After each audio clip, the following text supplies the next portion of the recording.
Monorants. Probably not the only Boys Rewatch podcast to hate Todd, but the only Boys Rewatch podcast to keep banging on about it. I'm one of your hosts and jack of all trades, Mono, and with me is my co-host and master of none, Kira. Todd is a cunt. Yeah, he is. Todd is the cunt. Yeah. But that's it. No more season 3. Yeah, it's all said and done. Yep, but we're back one more time to talk about the season in general, what we liked, what we didn't like, everything in between. But yeah, no, really definitely enjoyed this season. Just as much as the previous 2, I'd say. Yeah, we got a lot more character stuff, a lot more backstory and things like that. Oh, definitely. Which was the wider world and the history and why these people do the things they do and Edgar's motivation. I still have questions about Edgar's motivation for giving Soldier Boy to the Russians. What did Vought get? A very good question. Yeah. A very good question. That nobody's kind of gone near, and I'm like, Vought had to have, in the 80s, in the height of the Cold War. For what they gave up. Yeah.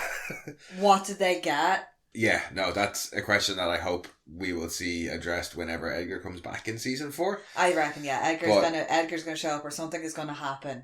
Something's gonna be triggered by Edgar's departure from the company. Yeah, no, I was a little disappointed we didn't get to see him in the finale. In fairness, his scathing rebuke of Homelander in episode 4. And then, see ya! Yeah. Like, he's not that guy who keeps coming back and being like, you thought you were through with me, sir? No, but there was nothing final about the way he left either, so I do expect to see him back. Yeah, well, I reckon he's going to show up and start fucking with Vic. Very probably. He's going to throw all of his weight behind whoever the other candidate is, not Dakota Bob.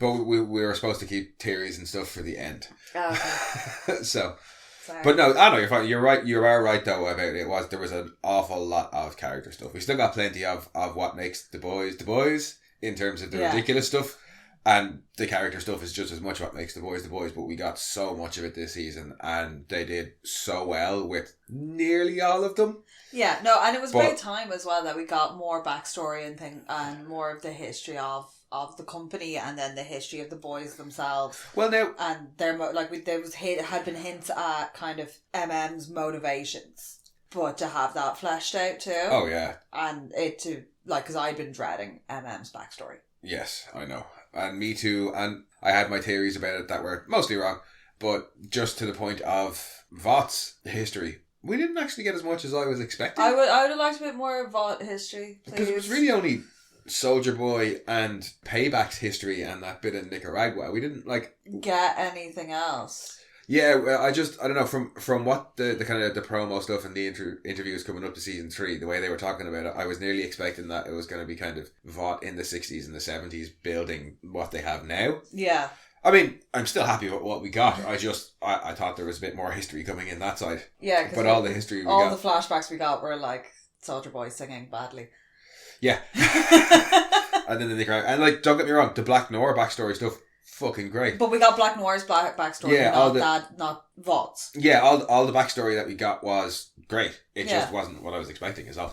But Black Noir's backstory was heartbreaking. Yeah. And mostly just heartbreaking. Yeah. Because I think if you didn't have a soft spot for Black Noir from if they hadn't thrown in those little personality quirks throughout the series, with him doing a Japanese tea ceremony, body popping, playing piano, that whole bit where he stares the pianist down, yeah, and then just starts playing all the stuff for him crying in the corridor when they find out about V. You're still not over that. I'm not over that. That really, really fucking hurt. When he's so sad about Lucy. Yeah. And him doodling Buster Beaver. Yes, that we realised when we rewatched back that when he's... Because when you see it the first time, you're like, what the fuck is that? Oh yeah, no, I loved all the Black Noir stuff we got. And I am... Heartbroken that he's gone? I'm heartbroken that he's dead, but it serves its purpose within the story, so I can't be too mad at it. It's not like Raynor last season where I was like, I felt like we could have gotten more out of Raynor. Yeah. I mean, we still can get more out of Black Noir, but it fit within the show, I thought. I know some people are upset about it, but I think don't get me wrong, I would have loved to have seen him go out in a triumph. Definitely. But having it be Homelander and incredibly impulsive. Yeah. Because if that question had been answered differently, he'd still be around. Yes. So there is, it's Homelander doing that impulse killing that he loves to do so well, like he did with Doppelganger. He gets mad and he breaks his toys. Yeah, and he even says that to Ryan at the start of the finale. That he says that sometimes accidents happen and we break the things that we love the most. And that's basically what he's done to Black Noir, because Soldier Boy doesn't love him. No. He ain't getting that love that he used to get off Black Noir. Well, especially at this point, he doesn't know that Soldier Boy don't. Well, yeah, that's it. He kills Black Noir thinking that... Oh, Daddy's coming to get me. Daddy's coming to get me. He's back from getting a pack of cigarettes. Yeah. No, God, no. And Homelander is like Nelson, kissing and hugging on that tree. But, I think in season 4, we're definitely going to get Homelander's regret over that fact, I think. Yeah, I think they're going to put somebody else in Noir's suit, because I don't think they're not going to admit that Noir's dead. Kripke has nearly said as much in interviews since season 3 finished. Noir's the easiest one. Like, they're not going to admit that they lost another one. Yeah, they're never going to do the clone thing. I've seen a lot of people thinking, now they can do the clone thing. They're not going to. They would, like, Homelander would be like, who's in the helmet? Yeah, he has X-ray vision. That was a very important plot point in the last episode of the season. Yeah. So yeah, you can't just have it as a straight clone. Wouldn't work, and I don't think the show will do I think it might be somebody that they've had in like Sage Grove or something like that, somebody with similar abilities who is under their thumb. Yeah, I think we're going to get a Black Noir imposter, for lack of a better word. Or we're going to get some ex-special forces, somebody who's been shot up with V. Yeah. That they utilise as... Because Noir basically is like a mercenary. Oh, yeah. But I think, there's going to be a Black Noir imposter in season 4. And if we're lucky, in season 5, they'll find some way to bring back the original Noir for his actual final vengeance and like... retribution. Oh, what? When he's been sewn back together wrong? Yeah. He could be a V-zombie of some description, because we still haven't touched on reanimating the dead yet. Yeah, and in fairness, he doesn't seem to work right. They've kind of stated that he doesn't... Like, he was already... It's kind of hard to tell. Yeah, he already had a massive brain injury to begin with, so... They could pump him full of a ton more V, potentially. Yeah, and they've already put a new heart in A-Train. Like, they already went to that expense. True. So why wouldn't they go to the expense of maybe trying to revive the Black Noir? Yeah. And certainly if Homelander feels guilty over it, he might be like, sort that shit out. Fix my mistake, please. But then, one of the other things that you already mentioned, that I think we both definitely want to talk about and really liked in the season, was all about MM. So much of MM's story is so important. Yeah. And it was handled really, really well. And it was just beautiful to see him kind of go through the 5 stages of grief, almost. Yeah, well, we got so much off him. And like, Laz Alonso... No, he really does, like, because he's denying that there's any problems at the birthday party. He's like, no, I'm good. Yeah. Oh, he does. Oh, no, you're totally right. And all I wanted to say was that Laz Alonso's fucking amazing this season. Yes. Like, all of it, the anger, the fear, the sadness, the crying, the love, the regret, the flirting with the toxic side of things. Yeah. His various relationships with Janine and Annie and even Monique. The female relationships in his life this season are pivotal. And then there's also the really touching moment between him and Frenchie. Yeah. And I know a couple of other people have said... maybe touch on that a bit They've later. spoken about that far more eloquently than I ever will, so I'm going to let them do that. Yeah, we'll talk about that a little bit later. But yeah, even the MM and Annie stuff, and I think one of the things I really loved was when Monique tells MM to go and sort that out. And we'll be here waiting for you. That was such a lovely scene. Also, the actress that plays Monique as well. Yeah, of course, because she's new. She's not the actress that we saw in season 1. No, and she's very warm and loving. And she was great as well. Character as well. She was but she did portray this warm, loving kind of feeling the whole time, which was very different to the old Monique, who was very hostile. Yeah. Oh, she. Well, in fairness, I don't blame Monique for being hostile. She had a right to be back then at that point, but the different actress. I don't know how much of a difference it would have made, but it. Oh, she definitely played the role really well this season. And she is, nearly everything she says in this season comes from a place of love. She was like, I'm sorry I tried to make you into something you weren't. Yeah. And that was wrong. But they both admit to their mistakes in it. Even in the first episode when she's telling him, like, you need to move on, that's coming from a place of love as well. Yeah. She's like, this isn't good for you. Yeah, you can't stay in the past, stuck over Soldier Boy and stuck over me as well. Frances Turner is her name. Frances Turner, you did a Frances fantastic Turner, job. Yeah. Oh, she's in The Man in the High Castle. Been meaning to watch that. One more reason to watch that. Yeah, at some point. And then just all of MM's motivation of trying to do it all for Janine. He's trying to stay away from it for Janine, and then he goes back in to try and finish it all off for Janine. Yeah. And then when he, loses his cool and punches Todd, his only concern is over what effect it's going to have on Janine. Yeah. And then through his little chat with Frenchie that we'll talk about later, he ends up going and being completely honest with her and telling her everything. And just, MM is the heart of this season and the example that nobody else is paying much attention to that they really should, with maybe the exception of Frenchie. Well, it's quite telling that they all end up at his place and that's where Maeve goes. Yeah, absolutely. But while we're on the subject of guy and girl relationships, the Kimiko and Frenchie stuff in this season was great as well, because Frenchie had his own issues to deal with. Frenchie didn't cook this season and it made me quite sad. Except for that donut he drops on MM's desk. Yes. And MM's mother's sweet and savoury vagine. But Frenchie's also very much trying to find himself and his place this season. He's kind of having the same... Him and Kimiko are on a very similar journey where she's trying to relive things from her childhood because that her and her brother always said that they were going to do. Yeah. And she has the harsh realisation that she's never going to be like that. And then the elation of having the V be burnt out of her system and maybe everything's going to be okay, finally. To then realising she needs to kind of go full circle because... Without it, she can't protect her family. And yeah, she was so concerned with what she had lost. She didn't realise what was right in front of her. Yeah, now that she realised she's actually got something worth protecting. She wants the V again. Yeah, and I loved her journey as well. Individually, their journeys were great this season, and together, how they got each other through. I really loved it. I did love her slap when she slapped him in the bathroom. Yes. And actually, I'm being like, you're high again. No, the parallels between their relationship and Annie and Huey's relationship this season. I love that Huey's like, but I'm telling you. It's like, and Annie straight away is like, you want brownie points for not lying to me. Yeah, Huey just keeps making the wrong fucking choices. Oh, he just kept on digging that hole. And dig up, stupid. And Frenchie and Kimiko were more or less honest with each other the whole way through about everything. And Kimiko's slap to the face gets through to Frenchie. Yeah. And his power blast to Huey in season 6 takes at least another full episode before it gets through to him. Yeah.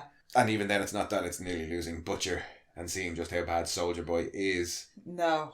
Speaking of, they did such a good fucking excellent job of making us hate people this season. Yes, that's really, really hard to do, to have somebody who from the first moment they're on screen and you just despise them. Yeah. Like, you really do. And a couple... Like, Aya Cash last season was phenomenal. But you don't dislike her at the start. But she's always slightly off.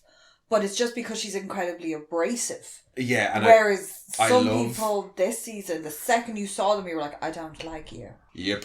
Todd, obviously. Yeah, I didn't like him from the get-go. And Blue Hawk being the other one. Oh, you played that astonishingly well. Like, props to the writers and props to the actors, because you guys absolutely nailed making me hate these fucking pricks. Because I love just everything, Blue Hawk's mannerisms, the way he delivered everything, because you've seen it. You've seen people like this being interviewed on the news. His apology scene.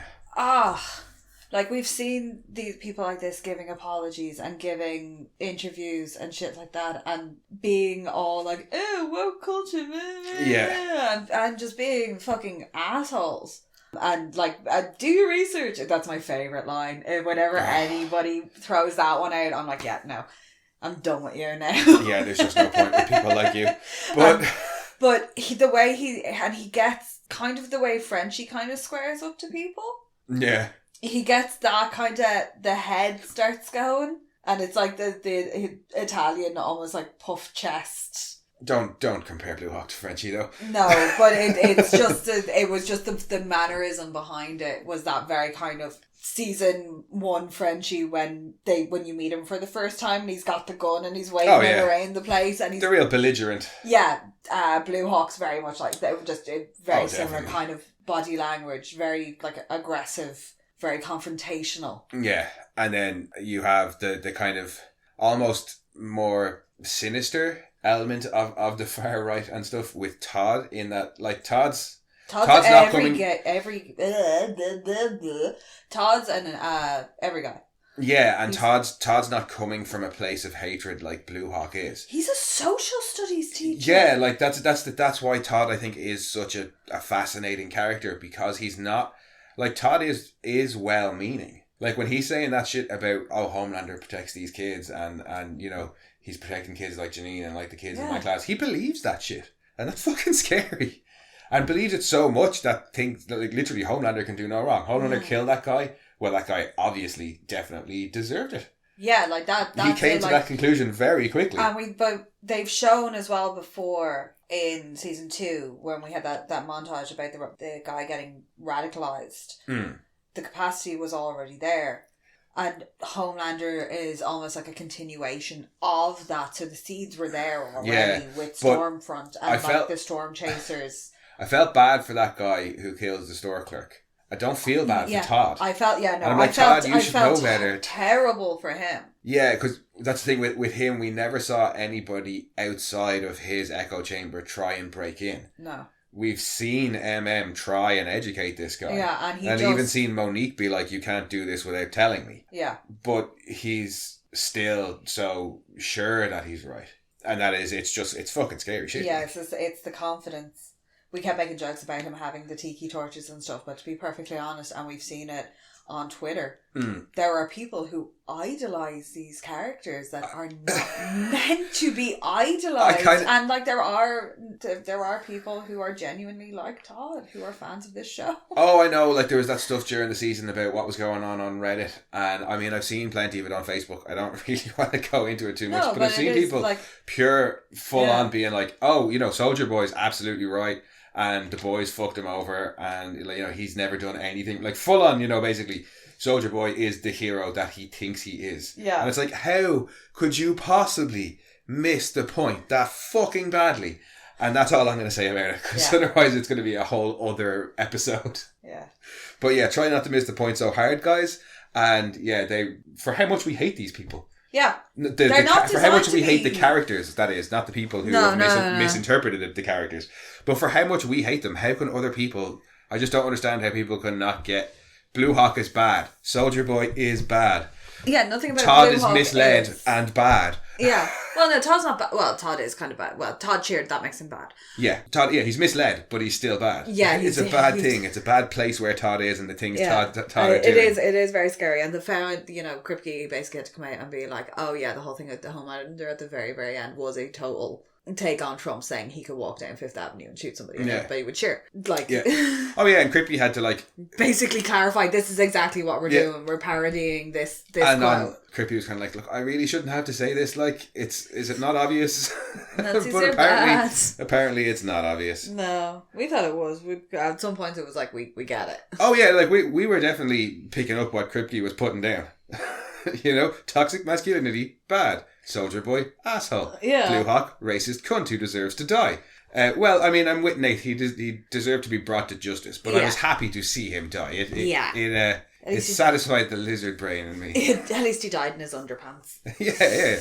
There was no dignity to his death, and I'm happy with that. No. The only thing with less dignity is autoerotic asphyxiation. Do you know who really didn't also have a dignified death? Who? Poor old fucking Supersonic. You, Alex, really. I'm over it now. Like, sort of. Well, no, it's not like, say, with Raynor. Yeah. It fit the story, and it was just devastating at the time. Well, he got dismembered. But he was such a nice guy. I thought he would have at least kept him around a little bit longer.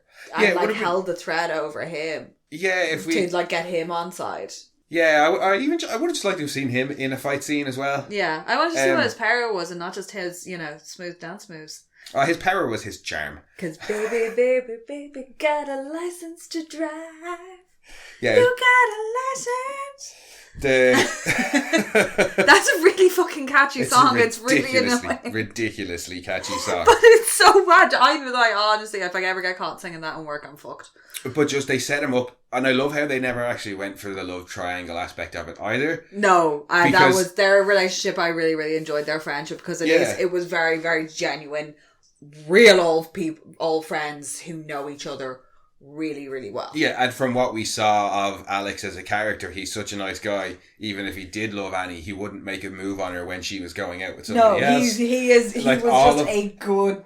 Every single action from the dude was a nice guy action. Like when Huey breaks the jar and Supersonic answers the phone and Huey's like, oh, why did you answer? And he's like, well, you rang 3 times in like the last 30 seconds, dude. I just wanted to make sure you were okay. Yeah, he was like, you rang 5 times in the last 3 minutes. Yeah, and then Huey acts all weird and hangs up the phone. And what does Alex do? He tells Annie. He tells her significant other, hey, your boyfriend was trying to get through to you loads. And when I answered, he acted super weird. I just thought I should let you know. Yeah. Actions of a nice guy. Yeah. You know? And then when Annie tells him everything and says, run as far as you can. You need to get away from this shit. He hangs around. He hangs around to help Annie out because he can't leave somebody in a shit show like that on their own. No, and like you get that as well when he's talking about going, when he went to rehab for the Oxycontin, and he was like, you were the only one who stuck around. So yeah, he's going to do the same. Yeah. And he's like, what sort of a person would I be if I left you hanging? Yeah. Like, that's not how it works, like. And then that's just non-specifics. And then when Annie goes full on, Homelander's a psycho and we might actually have to full on attack him. Again, he's like, okay, cool, what can I do for the cause? Now, what he does for the cause ends up getting him killed. Yeah. But there was good intentions, again, road to hell, paved with. Yeah, and in this show, definitely no good deed goes unpunished. God, no, because, also Ashley is totally gonna blackmail the fuck out of Ashley. That seems to be the general consensus. Also, Ashley is going to No. The second she was like, you can't get on that helicopter, she was fucked. She should never delete playing that footage around Ashley or had other Ashley. The only thing about that for me is I'm like, they've made us like, well, Ashley's been made more sympathetic this season to a degree.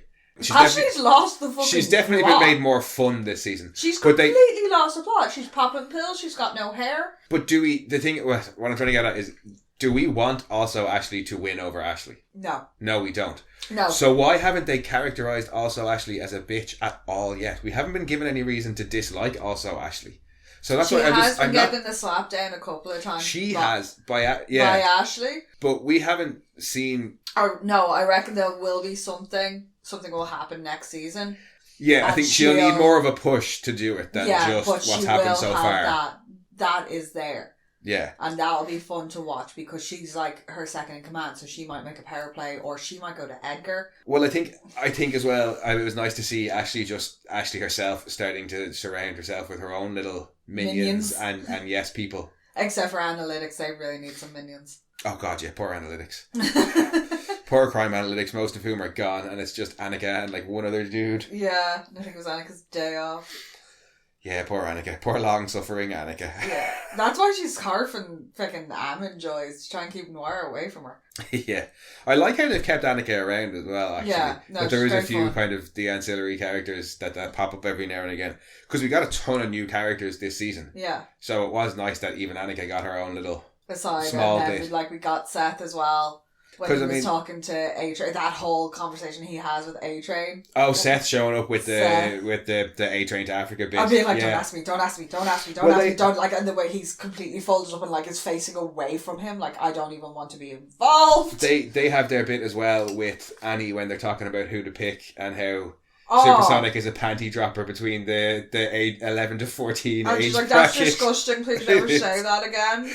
Yeah. It's really disturbing, and they were trying to break into the Latin American market as well. Yeah. So yeah, we still had those guys. And then when they're talking about Moonshadow, and they're like, she'll be body positive, but not too body positive, but not still fuckable. Yeah. No. Yeah, and that's also, and he's like, yeah, gross, please don't, just stop. It. Yeah, that's horrible. Seth and Evan are still brilliant, and I love that we get them back because they show they're like, we've got our finger on the pulse and the trends, and we know what people want, and we don't care about any of it. We're just going to use it to sell more shit. Yeah, because that's what their job is. They're a marketer. Oh yeah, they are. They shill. Yeah. Oh yeah, absolute chills. Like Bill Hicks said, if you're marketing, kill yourself. Yeah. Plus we got the best shill this season, the retired shill. Oh, the legend. The legend was an absolutely amazing inclusion. To see him, and then I was so much happier because they brought him. I was second, like how good his first appearance was. His second appearance. It smells like Ben Gay and sex in here. His second appearance was brilliant. There was so much more. There was a ton more laughs to it. He dropped some real fucking truth bombs on Huey. But to just also the fact that he was this grouchy old man walking around behind them, like stripping the bed and giving out about it and being like, and the first thing that he's annoyed about is he can no longer fire his housekeepers. And I love as well just the kind of the meta. The shag rug's not going to hoover itself. Well, no, the more kind of meta aspect of the character, where we've talked about how we love how the boys updated the comics. So it's not taking aim at the comics industry; it's taking aim at celebrity status and corporations. He's one of like the old MGM studio handlers. Yeah, he's a fixer. He's an old school Hollywood producer. He's the Josh Brolin character in Hell Season. Yeah, well, he's a whole bunch of characters. No, but like that kind of he. But I like that he's not a comics man like he was in the comics. He's not a Stan, and also a Stan Lee parody probably would have been a bit in bad taste in the show. They haven't really done much in terms of the comic side of things. It's all like movies and TV and things like that. Yeah. Because when the comic books were written, superheroes hadn't really made. They're certainly not the saturation. The Marvel level of like, because the first one came out 2006. Yeah. So the comic book like superhero films weren't that big of a thing. Like were the Batmans out at that point? Batman Begins was 2005. 2005. So it really. No, you'd had the Superman or the Spider-Mans, and I'm pretty sure the Brandon Routh Superman. Had plus it was a comics medium, and Garth Ennis wanted to take aim at the tropes in comics. Yeah. This is a different medium, and it's taking aim at different tropes in different mediums. Yeah. And I just love how they updated the legend as well. Yeah, so like it made sense because in the comic books, obviously that's where all their stories were. They didn't have movies. They didn't have this whole. Yeah, there are still comics, but it's not all the other stuff. It's the movies. It's the products that they're pushing. Everything. It's everything else. Yeah, so to have him be like this talent wrangler guy, who doesn't really give a shit about them, he's just like that's just his job. And we do get a bit of Voss history through him. Yeah, and that he says like that back in the day he went with his gut and he picked on talent, and now it's all points and ratings and they're all stage managed dolls. I think he calls them. Well, that's basically what happened with the music industry in the 60s. They stopped taking risks. Yeah. And it was all about what made money. Yeah. Yeah, it was all about fucking calculations and this, that and the other and proven track records and, as he says, ratings and points and love the legend. Really, really enjoyed the legend in this. I also like the little chat, the little heart-to-heart he kind of had with Huey when he was like, oh, I thought you were friends, and you were like, why? Because he forced his way into my home. And I was like, oh, yeah, tell him how you really feel. And that's like when he's like, he's out of Astro Lube. Yeah. And he's like, oh, for fuck's sake. Poor Astro Lube's Twitter, by the way. Astroglide's Twitter. They had no idea what was going on for a while. I hope they're okay. Oh, well, they fully got on board. Yeah, well, they started watching it, so I hope they're okay. Yeah, no, that was great, actually. Any other particularly likeable things that you'd like to talk about? Well, I got to see Jamie, so always... Oh, yeah, Jamie was great. Always fucking happy with that.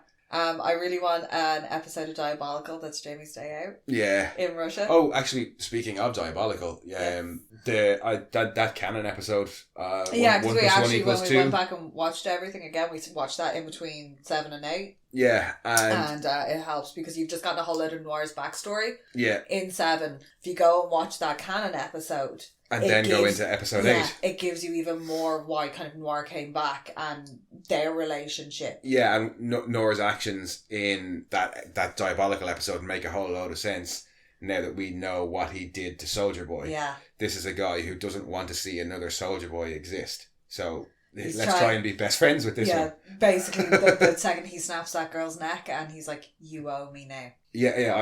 I've covered this up for you. We're going to be the best of friends. Yeah. You owe me. Because the last one, not so nice to me. Face. Yeah.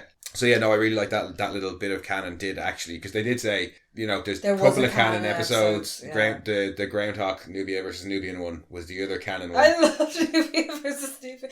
Gerald. Just the way she says Gerald.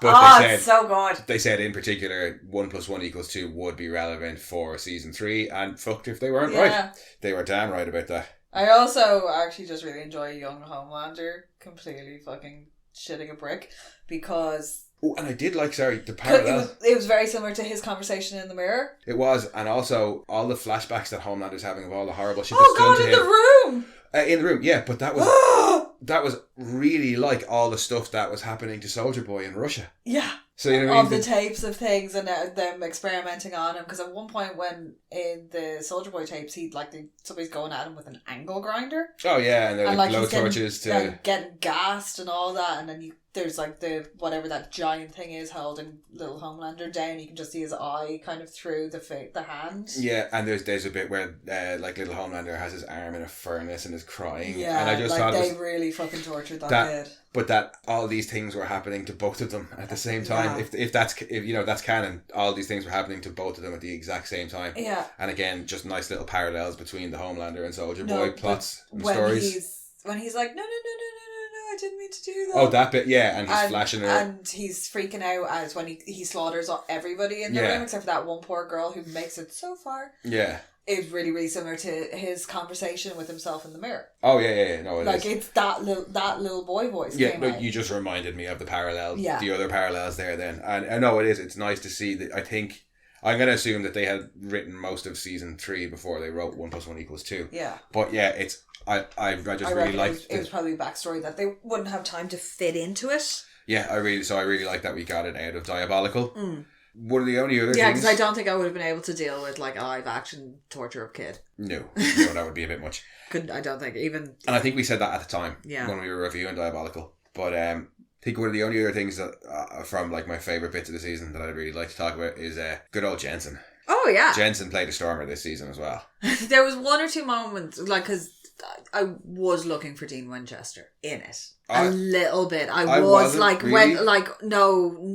When he's eating the hamburger. I was going to say, I didn't see any Dean until he's eating the hamburger and saying those are made up words. You made those words up. There was a little bit there, yeah. Yeah, but because that's the character I associate the most with Jensen Ackles. You know, it's kind of difficult to separate them sometimes. And it was a kind of not similar character, but like... Goddamn daddy issues. Yeah. We said it last week. Kripke and daddy issues. Kripke's he knows got what he's talking about. Issues, yeah. I'm not saying he has, but he knows what he's talking about when it comes to them. And I really, really enjoyed him the whole time he was on screen. And the way he delivers a lot of it when he's talking about the explosion in New York and he's kind of glazed over and not really talking to Huey anymore. Yeah. Like when he's doing his recounting of that and about how his dad didn't, that whole thing about Daddy didn't love me. I was a disappointment. I wasn't even good enough to be beaten. Yep. And the bitterness when he's like, he said I cheated. Yeah.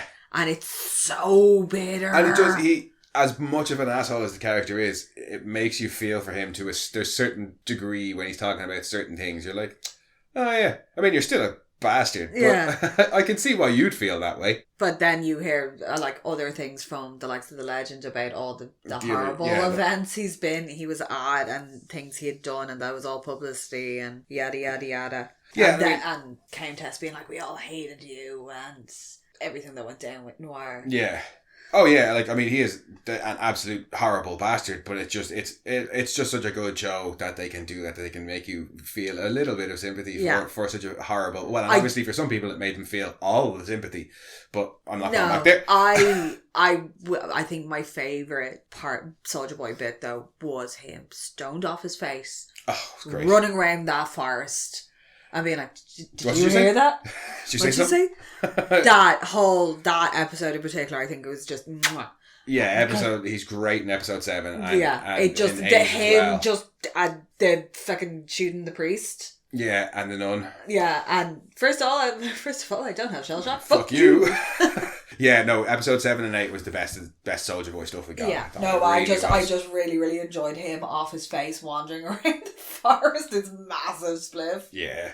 Shall we talk about some of the things we didn't like, perhaps? Yeah. Well, I mean, some we've talked about at length already, so I don't think we perhaps should go into it. Once we've spoken about at length, Little Nina. Yeah, we've spoken ad nauseum about how much we dislike Little Nina. We're excited about Little Nina. Enjoyed her in the first episode or two. Didn't feel like she needed to come back after Russia, and then got quite annoyed with her in Hero Gasm episode when she did, because it was like flogging a dead horse already. Piss off. Yeah.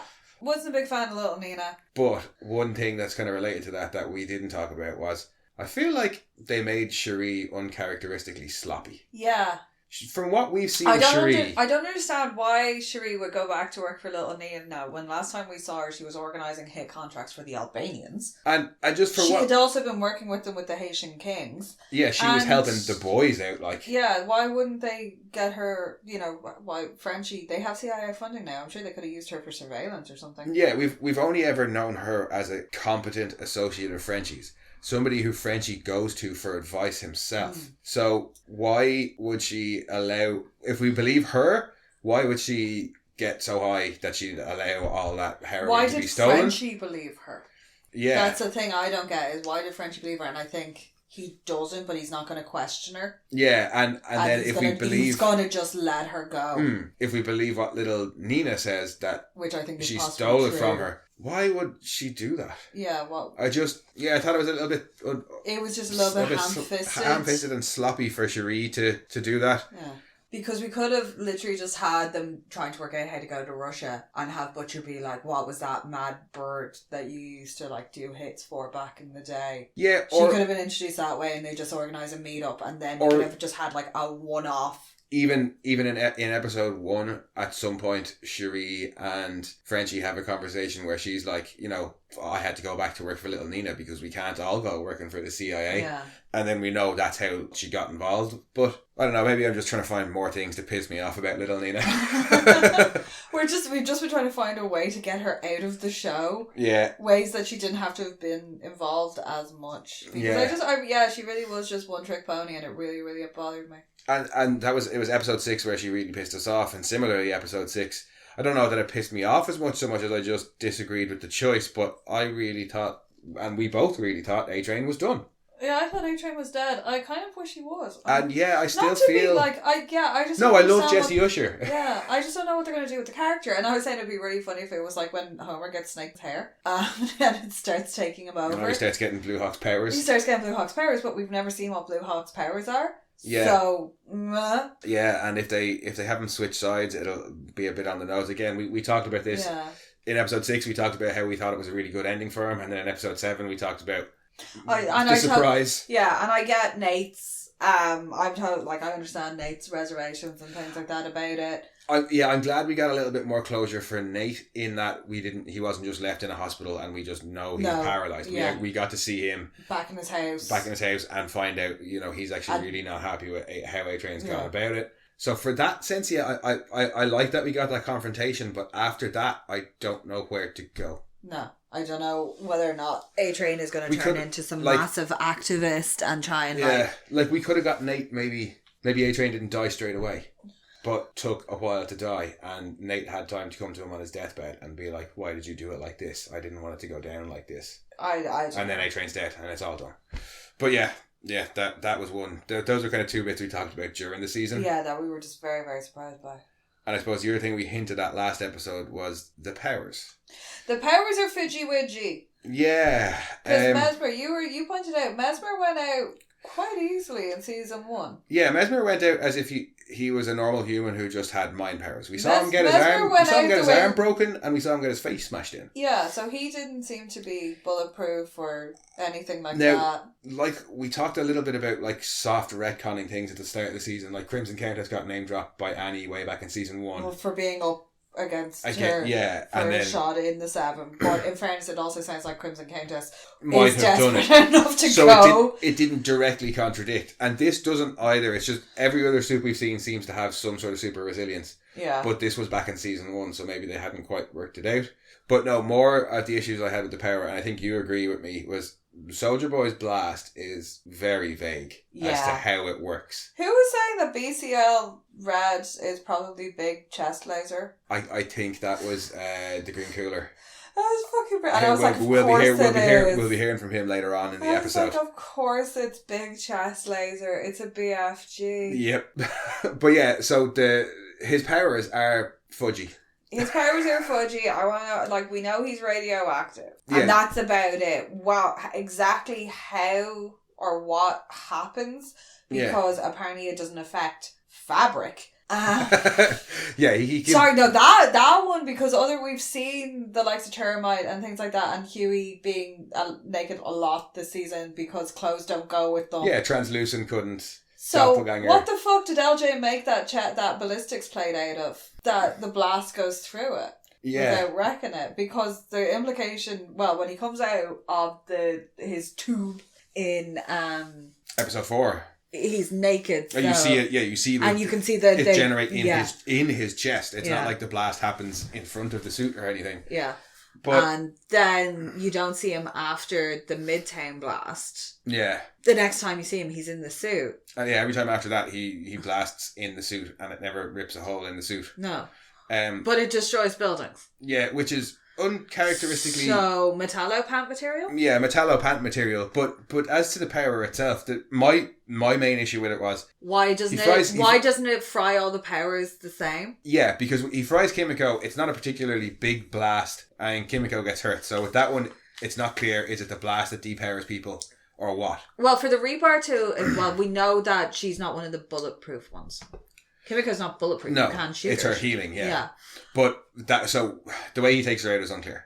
Yeah. But when he takes out the TNT twins, they can't. They try and fire at him, but can't use their powers, and then he blasts him. So but they're also like, it's been years, and true. So it's a little bit up in the air there. Yeah, that one's... And A-Train walks out of the house after being exposed to all of that. And Blue Hawk uses his powers, but we're told by Homelander in the next episode that the other soups that were there that survived were powerless. Yeah, and I was wondering then, because with Termite, are they all stuck in whatever form they had taken? Like Termite's stuck being really small. I think that's small. what's supposed to be the and implication that's why, was. Love Sausage wraps it around his neck instead of using it prehensile. I'm sorry, I just need to picture it with like a fucking the Before Comedy Brothers duck soup.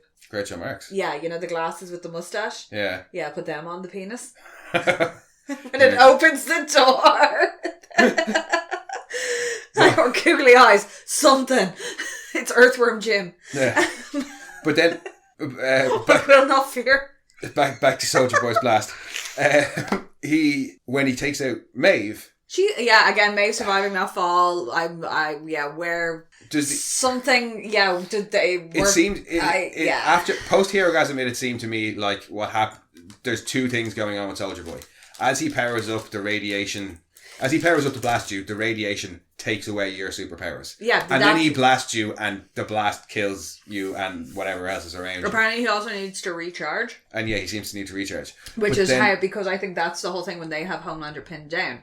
Homelander can't get the laser eyes going, and he looks like he's trying. Yeah. They can't quite hold him down, and as Soldier Boy is going and trying to force it without shitting himself. Yeah. They're starting to struggle. Yeah, and there does seem to be an element of that they lose their power. They're starting to lose their powers. They're all, and that's how Homelander escapes. Yeah.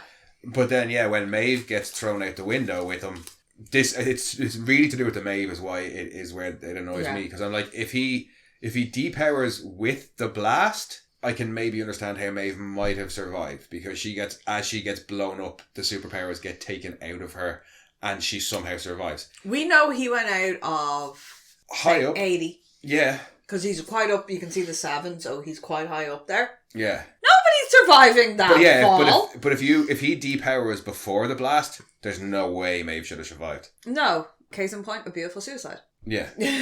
That's what happens when you fall from that height. Yeah. You flatten a car. Yeah. And that's just a normal person. Yeah. So I don't think there was any way without her powers that she would have survived that. There was no way she would have survived that. I don't care that she fell into a dumpster. So, dumpsters aren't that good. But then one of the other big power issues I had in the finale was Annie. Oh, going all Super Saiyan and not blinding everybody? Well, no, great moment in the show. Really satisfying noise. Yeah, really satisfying, and great moment for Huey that he finally realises to help Annie. No, my issue again is with the specifics of the powers. We've been told that Annie draws power. Yeah, she needs power. She needs to suck out electricity. It wasn't until in the Sage Grove episode she got wiped out of all her power. And when she's beside your man's car, she turns it on and she draws the power from the car. to cauterize Huey's wound. When she escapes after being captured, it's because the emergency light comes on and she can draw power from that. So I always thought it was she needs an actual source of power or electricity, for lack of a better word. No, there's so no Huey turning they do the emergency lights do go on, because I was going to say no, she's got glow sticks. That's just so she can see, yeah. But yeah, so I always thought it was the case that Annie's powers are just from drawing from electricity. If that is the case, which the show seems to have told us, then all that electricity was already there in those lights. It didn't matter that Huey turned them up. Yeah, they were still drawing the same amount. She'd be fucking lethal in Europe. Because, we've a higher voltage in our bloods, so she's trying, we just have a naturally, Yeah, if Annie is powered by light, when they locked her in the room, all they needed to do was lock her in a dark room. Doesn't matter if there's electricity in there. Mm-hmm. So yeah, again, I just think there's a bit of incongruity there with how Annie powers work, and I'm like, normally the show is better than that. Yeah. And doesn't contradict itself. And it just everybody should annoyed me a little bit. Homeland or Soldier Boy at the very least should have been blinded because he was running into that blast. Even temporarily. Yeah. I mean, it's not a deal breaker by any means. I'm not going to stop watching the show or anything. But we're more clarification. Yeah, we're nitpicky motherfuckers. Yeah, we're gonna point out shit like that because it's like, hang on, no. And we've said I'd like it to be established. Yeah, we've said it before in the past. We just want consistency. Make up whatever rules you want. I don't care. Just be consistent with them. Yeah. Like we said that last season with with Billy invading the compound to get Becca. Yeah. Do the cameras work or don't they? Are they watched or are they not? Just fucking... He's not, I know he's ex-SAS, but come on. Yeah. This is supposed to be a Black Ops site. Yeah. But onto... Oh, the big one? The big gripe. Well, not even a gripe. It's just something that we personally felt. That the trailer... Gave away way too much. Well, it gave away one big thing that would have been fun if we didn't know. My issue with the trailer is that you see Soldier Boy. Yeah, you see Soldier Boy in the present, specifically. Yeah. We just think that how amazing would it have been if the trailer had been the stuff in Nicaragua, we saw. Mallory telling, you could have had Mallory telling the story, a little snippet of this, that, and then Maeve talking about a weapon. You could have very successfully kept all the stuff about Soldier Boy in the present day out of it. So that, because honestly, that reveal moment when they opened that tube should have been huge. I lost my fucking mind when I saw a hamster. Yeah. I mean, I lost my mind. I screamed the place down. And then I was like, but the second they walked up to it, I was like, oh yeah, it's going to be Soldier Boy. That's who it is. Yeah, if we had been led to believe that he was dead and they had developed a weapon, we would have thought it was a weapon. Yeah. Which would have been the thing of oh shit. Oh God, he's alive! And that was when you get him walking out and them all being horrified. Yeah. But instead, we spent the first 4 episodes going, "Where's Soldier Boy? Where's Soldier Boy? Where's Soldier Boy?" They're not going to have a lot of time doing it, and it did. It bothered me a lot. Yeah, I feel like if they had just taken that bit out of the trailer, and just that one tiny thing in the trailer, and I think I'm with you 100%, it would have made it. No, honestly, the second I saw Jamie, I fucking lost my shit. Yeah. But I knew the second that they were in that Russian base, they were going to find Soldier Boy was going to be walking out of that and going to blast Kimiko. Yeah. And that, it ruined it. Not ruined it, but it was I wasn't... It spoiled the surprise. I should have been as happy to see Soldier Boy as I was to see Jamie. Definitely. And if they had followed it, if I hadn't known that was coming, I'd been like, yay, Jamie! And then, that was it. I would have been done for the night. And we're not saying keep Jensen in the bag as a secret until the show came out. Yeah. Promote the fact that you've got a massive actor in your season. Yeah, definitely. Especially the music videos. Yeah, that they were fucking hilarious. I want more of those. I want full album of him doing bad covers of things. Definitely.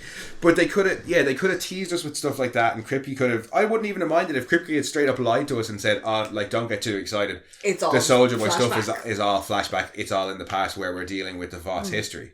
And then we would have thought, oh cool, yeah, we're going to get Jensen Ackles maybe in the early half of the season to set up what happens later. And then boom, we actually get him in the now. Oh my God, it's amazing. It is one of those things that it irks me. Yeah. So next season, we can just not watch the trailers. What I mean? That's basically what I'm going to do because I watched the first 4 episodes waiting on it as well and being like, ooh, is this going to be it? Ooh, is this going to be it? Ooh, is this especially in episode 2 when Butcher's like, oh, I've sent French and female off to get the Crimson Countess and I'm going to find gunpowder later on. So I thought, oh cool, they'll get info and they'll probably find him by the end of this episode or the start of the next episode. And I was constantly in that mindset of, when is Soldier Boy arriving in the present? present? Like we talked about it during the episodes. I was thinking like episode 3, we were like, he has to come in the next episode. Like, yeah, we did, and yeah, it made me took me out of it a little bit because we were taking like that. And I said, we just did the answer for us is to just not watch it next season and shut up bitching. Yeah. No, I just think there was it was a missed opportunity. I like big surprise things like that. That should have been like in I think it was in episode 1 where I spent most of it going yeah. Like with shock after shock. Pearls clutched. Yeah. Thoroughly. It should have been something like that. Like, because if the bit with the if the trailer had Deep and the octopus. Yeah. And not just Deep and like little Timothy. Not just Deep eyeing up Timothy. Yeah. But are we done bitching about the Soldier Boy reveal? Because you just reminded me of something else that I wanted to talk about. I would have loved just to have had Soldier Boy bare ass naked coming out of that fog had been completely unexpected. Yeah, no, it would have been brilliant. But as I said, there's not much we can do about that now, unfortunately. No. But you did just remind me of a thing that occurred to me during this season. I have a feeling that all sea creatures in the world of the boys speak English. Well, understand English. Yeah. Because the Deep talks to them in English. Yeah, he seems to be able to telepathically understand them.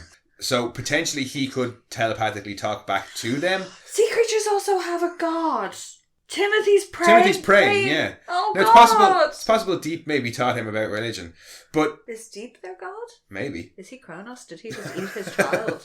But yeah, so you could maybe argue that, okay, no, the Deep is using telekinesis to talk back to the sea creatures and he's just saying stuff out loud for our benefit. No, but he's had arguments with them. But I say aha to that fictional person who's arguing with me, because in episode 7 of season 2, when A-Train gives the Deep a present of a fish, the Deep says, "You taught it my name," or he knows my name.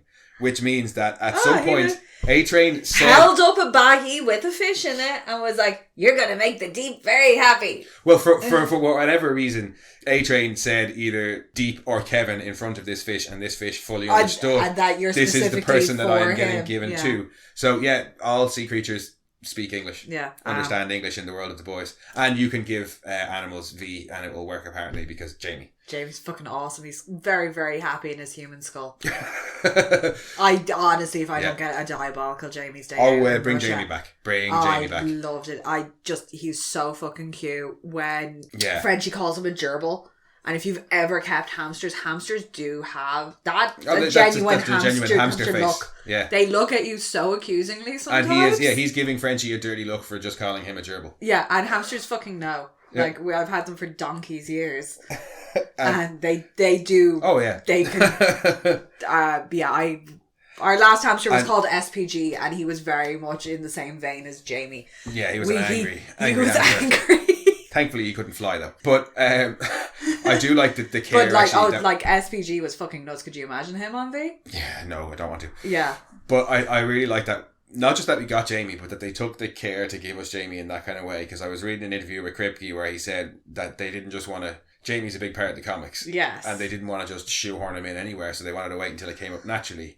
And they said that when they were writing the lab scene, they were like, what kind of stuff should be in this lab where they're testing on Soldier Boy? And somebody was like, well, maybe if they got their hands on some V, they might have tested it on animals themselves. And somebody was like, oh my God, Jamie! So yeah, like that's, again, fan service done really, really well. Yeah, because I think if Jamie, the only other way they could have introduced Jamie was have him maybe get rescued from Herogasm. Yeah, and that would have been very close to the comics origin. That they brought Frenchie back a present from Herogasm and it was this hamster. Yeah. I also love the fact that Trevor Capalma got really, really mad when he got the script and he wasn't in Herogasm. Yeah, poor Frenchie and poor Tomer. But the greatest regret of his life. Yes. Any other last bits, likes, dislikes, anything else? Theories for season 4 or 5? I still think there's going to be another 2 seasons. Yeah, I think we're in for a 5-season run. We're in a 5-season run, maybe and 6. we're going to be getting some crossover with Varsity. Yeah, which I'm really, really looking forward to because there's some people in it that were in the Chilling Adventures of Sabrina. Yeah, who were fucking amazing in that, and I cannot wait to see them in this. So they've said they're going to lop some of the storylines over. Yeah. So I reckon they'll probably follow along similar like major world events. Oh shit! I never that actually. Do you know? Thought just occurred to me. I was going to say that remark about the fact that we haven't gotten Cindy at all this season. Yeah, Cindy could end up in varsity. She would be around the right age. Yeah, she did kind of like it's a university thing. It wouldn't be above them to like. Yeah, she could fit in because it's part university, part like training academy, boot camp. Cindy could be like the boys' team in varsity, if you get me. Well, Cindy could end up on the kind of like anti-Vought side. She could be our version of the boys within varsity. Yeah. Interesting. That just occurred to me. Cool. Yeah, no, I'm really looking forward to varsity. Chance Perdermo and Jazz Sinclair. I'm really looking forward to watching them. I haven't seen them in anything, but from what you've told me and from all the other casting that this show has done, we'll be in for a treat with that as well. No, they're really looking forward to watching them. So they've said there's going to be like at least some crossover there. So I think we're going to get another 2 seasons of the main boys story arc. I can't see it running for more than 5, maybe 6. I think it would. I think it would either run out of steam or they would start to get ridiculous. Yeah, I don't want either. Season 6 of Supernatural. Yeah. Where it just season 6 Supernatural struggled graspy. And they weren't sure where they wanted to go. Season 9 Stargate SG-1 was a bit like it, where they kind of scrambled a little bit. Even season 6 of Stargate as well. Yeah, again, it's that difficult season. I don't think they're going to do that, but I think we might get maybe 2, 3, or at least 3 seasons of varsity. I think the problem in, say, Supernatural and Stargate, where they had those issues where they went past where they initially planned to. Yeah, they had written an ending into it. If The Boys has initially planned to have 6 or 7 seasons, we could still get 6 or 7 savage seasons. Once they don't go on past what they've initially 5 planned. 5 to me feels natural. 5 feels natural without introducing characters later in the game. Like Ben Bader and Claudia Black into SG1 where it changes the dynamic and it took them a little while to kind of resettle. Yeah, I don't want them to do things like kill off some of the boys and then recruit new members in the next season. So I think this will have it's going to have a definite for this story, and then we have varsity there for continuation. Yeah. Yeah, I think for season 4 it's definitely Ryan's going to be a huge part of it. Yeah. And obviously Vic's going to be a big part of it on the presidential ticket. It'd be interesting to see what powers Vic's kid has. Yeah, will we see Zoe back? Yeah, I think we will. I think we're going to see Zoe. So. Yeah. And I really don't want it to be something along the lines of Homelander decides that she's super able too, so he's going to have another one. And he's going to go full Gandolfin and start kidnapping kids. Yeah. I think Homelander will mostly just be concerned with Ryan next season and keeping Ryan with him. Yeah. And not having like Butcher steal him back or anything. Butcher would have to go a very, very lot. Like, nobody's going to be taking that kid now. He can fly. Yeah. You're not going to be able to take him. So I don't think he's going to listen to Butcher. I think Butcher's totally shagged that relationship. Yeah, he's going to have to work. It's going to take... Really, something's going to have to happen to Ryan to make him want to trust Butcher again or consider Butcher as an option again. Yeah. I really don't know what they're going to do with Vic. Having a Vought person on the presidential ticket is bad enough, never mind one with superpowers. Yeah. So I'm not sure how they're going to go with her, to be honest with you. I think Edgar's going to show up supporting whoever the other one is. I think we're going to get more maybe some Edgar behind the scenes, possibly working with the CIA. Possibly working with, or not with, at least not with the CIA, but maybe with Mallory. They have a relationship where he now knows, he's going to know that Mallory's got him. Well, I was going to say, Mallory has Soldier Boy. Does Mallory approach Edgar, knowing that he's not with Vought anymore, to try and get some info out of him in regards to Soldier Boy and why they got rid of him or what they can do with him? Is this going to be whatever Vought we're given? Yeah, will we find out then what the very first thing you said today? Is Russia going to turn around now and be like, you took this? Oh, they'll just say, hey, look, he escaped and we're not going to risk transporting him. It's the CIA. We don't have deny all knowledge. But I don't think I have any specific predictions. As I said, I don't know what they're going to do with A-Train. I don't know what they're going to do with Vic. I have a prediction for where the show might go overall. Yeah. In that I think that Homelander probably won't survive to the last season of the show. No. And the main villain of the last season of the show will actually be Billy Butcher himself. The way he's going, and we know now that he has a year. Yeah, we know he has a year. Tops. So he is going to 18 months at the most. Burn the world down. So his focus, I think, will be probably saving Ryan, and then if they manage to get Homelander out of the way, I think that conversation that he had with Maeve is going to be very important. I reckon he's probably going to end up taking some V24. Or a permanent V. Or some permanent V. You know, he might get... A lot of people are saying that as well. He'll take permanent V to save himself. Not to save himself, to make sure that if he's going out and the permanent V isn't going to fix his brain, he's going to be able to cause way more fucking damage. Yeah, no, and I think that whatever the last season of the show ends up being, whether it's 5, 6 or 7 or... I think it's going to be him versus Ryan. I think it's actually going to be Butcher as the main villain. Butcher, it's going to be him v Ryan, trying to either stop Ryan or get through to Ryan. And it'd be fun to see Granddaddy Soldier Boy show up and be like, still young and moldable. Yeah. But I think, we would probably get Soldier Boy back before the end of the show as well. Because we already know he doesn't really like Homelander, because he was like, you know, if you'd been with me, you wouldn't be such a disappointment. So if Soldier Boy does get loose, the first thing he's going to do is make a run for Ryan. Yeah. Because he'll be able to, he said it multiple times, he's wanted kids and raise them up right. Now he's got a soup-able kid who is his grandson. Yeah. And he can raise up right. Do you think he'll be able to get past the fact that kid lasered him once though? Shows spirit. True, yeah. Shows Moxie. Yeah. But I think that about covers our thoughts for the season, does it? Yeah. I was going to say we should move on to our Twitter and podcast friends' thoughts about season 3, but as we've just passed the hour mark, should we maybe save that and the chat we had with Anna for a whole other season wrap episode? Yes.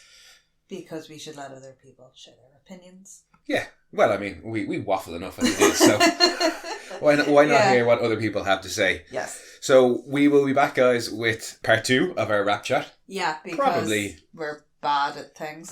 Yeah, we're bad at being short when we talk. But so what we'll do is we'll come back probably about a day or so from when this episode goes up. You will be able to listen to some of our friends and listeners' thoughts on the season and a very nice chat that we had with Anna, also known as Butcher's Canary on Twitter. And in the meantime, guys, if you want, you can head back and listen to our previous episodes or jump on over to Mono Rants at the Movies and listen to some of our reviews on some of our favourite movies. And you can come and chat with us on Twitter at rantsmono or on Instagram at monorants_the_boys, or you can send your own rants to monorantspodcast. And we'll catch you very soon. Bye-bye. Bye. We are Science Fiction Remnant. This is the Funny Science Fiction Podcast. We are the Caribbean Science Fiction Network. We are Monorants. We are One Accord Level 2 Podcast. This is Sci-Fi.